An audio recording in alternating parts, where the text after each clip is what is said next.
গুরুত্বপূর্ণ বিষয় ব্যাকরণের একটা আলোচনা করতে চলেছি।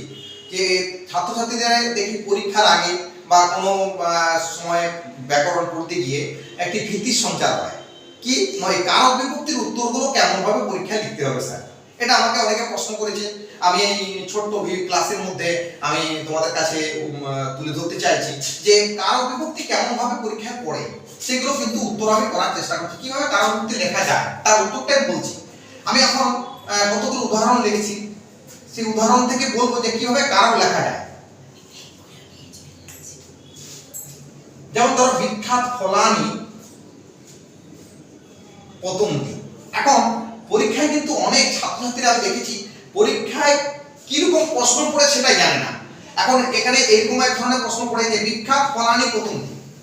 এখন এটি পরীক্ষা দিয়েছে, এটি কিন্তু খুব সহজ পরীক্ষা প্রশ্ন। এক্ষেত্রে কিন্তু কোনো সূত্র না উল্লেখ করলেও হবে। কি লাগবে?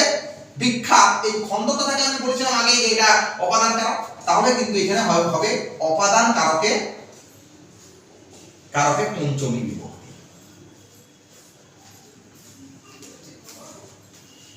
অপাদান কারকে পঞ্চমী বিভক্তি। কিন্তু দেখো অনেক সময় পরীক্ষায় কি ধরনের প্রশ্ন পড়ে, একটা হচ্ছে প্রথমত কারক বিভক্তি নির্ণয় করতে বলা হয়।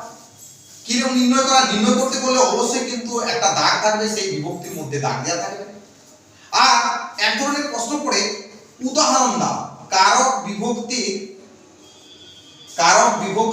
উদাহরণ দাও। এই কারক বিভক্তির উদাহরণ দাও, এই ধরনের প্রশ্ন যদি পরীক্ষায় পড়ে তাহলে সেক্ষেত্রে কিরকম থাকবে প্রশ্ন। যেমন পরীক্ষায় একটা প্রশ্ন বললাম যে ভাবে সপ্তমীর উদাহরণ দাও। ভাবে সপ্তমী, শুধু এইটুকু পরীক্ষায় লেখা থাকে ভাবে সপ্তমী। তখন তোমরা কি করবে? তখন এর উত্তর কি হবে? উত্তরটা লিখতে গিয়ে কিন্তু অনেকেই ভুল করে। সেই জন্য আমি বিশেষ করে এভাবে তুলে ধরছি যে কি যাতে ভুল না হয় পরীক্ষায়। দেখো ভাবে সপ্তমী পরীক্ষা পড়ে যায়, কেমন লিখতে হবে? সূর্যে উদিতে পদ্মং প্রকাশতে। সূর্য উদিতে পদ্মং প্রকাশিত, যেমন সূর্য উঠলে পদ্ম ফুল প্রকাশিত হয়। এখানে সূত্র অনেক রয়েছে, পরীক্ষায় কিন্তু এটি লিখে দিলে হয়ে যাবে যে ভাবে সপ্তমীর উদাহরণ কি? না সূর্যে উদিতে পদ্মং প্রকাশতে। এখন এটি সবাই লেখে পরীক্ষায়, এটি কিন্তু উত্তরটি সবাই লেখে, কিন্তু কি করে এই দাগ যেটা দিচ্ছি যে কারক বিভক্তি যেখানে হচ্ছে এই দাগ দেওয়া থাকলো না, তাহলে কিন্তু পরীক্ষায় কিন্তু নম্বরটা 0 হয়ে যাবে। অবশ্যই যেটিতে কারক বিভক্তি ভাবে সপ্তমী হচ্ছে তাতে কিন্তু দাগ দিতে হবে। যদি কেউ না দাগ দেয় পরীক্ষায় শুধু উত্তরটা লিখে দিলে 0 পাবে।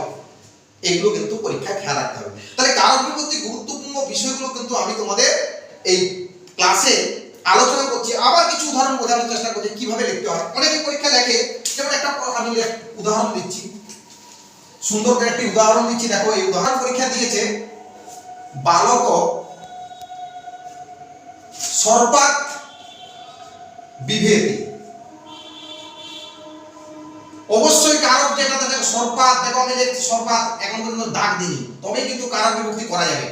যেটাতে দাগ দেওয়া থাকবে না সেখানে কিন্তু কারক বিভক্তি হবে না। কোন পদটাতে কারক করব? এর দুটো তো পদ রয়েছে, তার মধ্যে এটা রয়েছে ক্রিয়াপদ। তাহলে যে কোনো পদের মধ্যে যাতে কারক নির্ণয় করতে বলা হয় সেটি অবশ্যই খেয়াল করে দেখবে তাতে কিন্তু দাগ দেওয়া থাকবে বা ডিপ করা থাকবে। সেটা অক্ষরটা একটু যে লেখাটা রয়েছে তার থেকে একটু বোল্ড করা যাবে, অর্থাৎ কালো বেশি থাকবে সেই প্রশ্নে। এটা কিন্তু খেয়াল রাখতে হবে। এখন এটি পরীক্ষায় পড়েছে। এখন এখানে কিন্তু এই খণ্ডতা থাকলে আমি বলেছিলাম, আমি ছাত্রদের শিখিয়েছিলাম যে খণ্ডত বা দ্বয়সন্ত থাকলে পঞ্চমী বিভক্তি হয়। কিসের পঞ্চমী হয়? অপাদান কারকে। সেটি যদি পরীক্ষায় কেউ লিখে দেয় তাহলে কিন্তু নাম্বার পাবে না। এক্ষেত্রে অবশ্যই কিন্তু লক্ষ্য রাখতে হবে কারকের বিশেষ সূত্র, অর্থাৎ কারকটি সূত্রে কি প্রয়োগ হয়েছে সেটি কিন্তু মনে রাখতে কি হবে। সর্বাত, দেখো এখানে ভয় উল্লেখ হয়েছে, তাহলে কি এখানে ভয়ার্থে পঞ্চমী। ভয়ার্থে, হ্যাঁ। আবার দেখো কয়েকটা উদাহরণ আমি দিচ্ছি। এই উদাহরণ দিয়ে বোঝালাম যেমন যে পরীক্ষায় থাকলে বালক ও সর্বাত বিভেতি পঞ্চমী অপাদান কারকে পঞ্চমী লেখা যাবে না, সেক্ষেত্রে লিখতে হবে ভয়ার্থে পঞ্চমী। আবার একটা উদাহরণ দিচ্ছি, দেখো বালক পাদেন খঞ্জ। এটা এই বাক্যটির মানে হচ্ছে বালকটি পায়ে খড়া। এই ধরনের একটি পরীক্ষা প্রশ্ন করলো, তখন এর উত্তর কি হবে? বালক পাদেন খঞ্জ, মানে এটি কিন্তু অঙ্গ বিকারে। কেউ লিখতে যদি পারো জেনাঙ্গ বিকারে সূত্র অনুসারে দ্বিতীয় গুপ্ত সেটি লিখলে নাম্বার পাবে। আবার যদি কেউ লেখো পরীক্ষায় মনে থাকছে না, তখন লিখতে হবে অঙ্গ বিকারে তৃতীয়া বিভক্তি। এই গেল, এই হচ্ছে কারকের কতগুলো নিয়ম, যে কারক কিভাবে পরীক্ষায় পড়ে। পরীক্ষায় দু ধরনের প্রশ্ন পড়ে, আর এক ধরনের প্রশ্ন পরীক্ষায় পড়তে পারে, হয়তো একটা সেন্টেন্স দেয়া থাকবে, সেই সেন্টেন্সের মানে হয়তো বললো পরীক্ষায় দেয়া থাকলো, আমি এটা লিখে বোঝাচ্ছি তোমাদের, হয়তো দেয়া থাকলো কি স অন্নম খাদতি, ছোট একটা সেন্টেন্স আমি বোঝাচ্ছি তোমাদের বোঝান। এই সেন্টেন্সটা দেওয়া হলো অন্নমে দাগ দেওয়া আছে, এটা বললো পরীক্ষা দাগ নাও দেওয়া থাকতে পারে, এই ধরনের প্রশ্ন করতে পারে যে স অন্নম খাদতি, এটি পরীক্ষা করতে পারে বঙ্গানুবাদ, সে ভাত খাচ্ছে, সে ভাত খাচ্ছে, এটা লিখে দেওয়া হলো, এই ধরনের প্রশ্ন। যেমন ধরো পরীক্ষা রবীন্দ্রনাথ আছে, কবিসু রবীন্দ্রনাথ শ্রেষ্ঠ, কবিদের মধ্যে রবীন্দ্রনাথ শ্রেষ্ঠ, এখানে কবিদের মধ্যে এটা বাংলা অনুবাদ করলে পরীক্ষা লিখে দেবে। আবার যদি বলা হয় এটাকে কারক নির্ণয় করতে বলা হয়, কি বলা হয়, যদি বলে কবি নাম, এটা খেয়াল রাখবে, কবি নাম কালিদাস শ্রেষ্ঠ। এ কিন্তু ছাত্রছাত্রীরা খুব ভুল করে, কবি নাম একই সূত্র, কিন্তু কবি নাম আর কবিসু, এই কবি নাম এবং কবিসু এই কালিদাস শ্রেষ্ঠ একই বাক্য, আমি তাই লিখছি না বারবার।